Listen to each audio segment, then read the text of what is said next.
Got behind, gone, fishing out. Galle test में शाहीन के हमले के बावजूद लंकन टीम पहली इनिंग्स में 312 रन्स बनाने में कामयाब हो गई। पाकिस्तान और श्रीलंका के माबैन 2 टेस्ट मैचेस की सीरीज के पहले मैच में शाहीन आफरीदी की तबाहकुन ओपनिंग स्पेल के बावजूद श्रीलंका ने 300 रन्स का हिस्सा अबूर कर लिया। गॉल में शुरू होने वाले टेस्ट मैच में श्रीलंका ने टॉस जीतकर पहले बैटिंग का फैसला किया। श्रीलंका की जानिब से पहली इनिंग्स में धनंजय डी सिल्वा पाकिस्तानी बॉलर्स के सामने सीसा पिलाई दीवार बन गए और 122 रन की शानदार बारी खेली। उनकी इनिंग्स में 12 चौके और 3 छक्के शामिल थे, जबकि एंजेलो मैथ्यूज ने 64 और सुधीरा विक्रामा ने 36 रन बनाए। पाकिस्तान की तरफ से शाहीन शाह आफरीदी, नसीम शाह और इब्रार अहमद ने 3-3 विकेटें हासिल की। पहले दिन का खेल कई मरतबा बारिश से मुतासिर हुआ, जिसके बाइस 65.4 ओवर्स का ही खेल मुमकिन हो सका। पहले दिन के इब्तदाई सेशन में पाकिस्तान की जानिब से उम्दा बॉलिंग का मुजाहरा किया गया, जिसके नतीजे में श्रीलंका ने खाने के वक्फे तक 65 रन पर 4 विकेटें गंवा दी। श्रीलंका की पहली विकेट 6 रन पर गिरी, जब शाहीन शाह आफरीदी ने ओपनिंग बैटर निशान मधुशका को 4 के इनफरादी स्कोर पर आउट किया। इस विकेट के साथ ही इनके टेस्ट मैचों में विकेटों की सेंचुरी भी मुकम्मल हुई। इसके बाद 22 रन की मजमूई स्कोर पर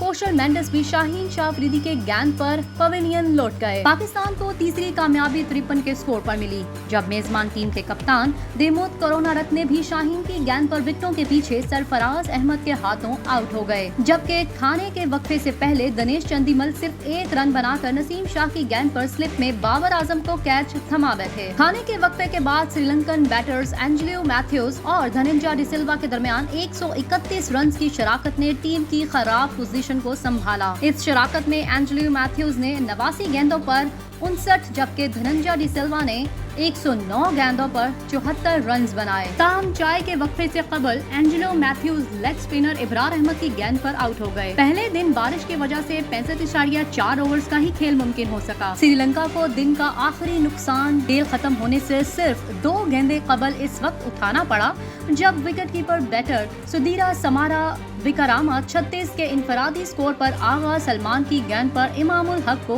कैच पकड़ा बैठे। दूसरे रोज के पहले सेशन में पाकिस्तानी बॉलर्स ने लंकन टेल एंडर्स को जल्द आउट करने के लिए एड़ी चोटी का जोर लगाया, जिसमें वो नाकाम रहे और श्रीलंकन टीम एक फाइटिंग स्कोर करने में कामयाब रही। मैच में वापसी के लिए पाकिस्तानी बल्लेबाजों को उम्दा कारकर्दगी दिखाकर मेजबान टीम पर सबकत हासिल करना होगी। बसूरत दीगर टेस्ट मैच हाथ से निकल सकता है। दोनों टीमों के माबैन खेली जा रही ये series ICC world test championship का हिस्सा है।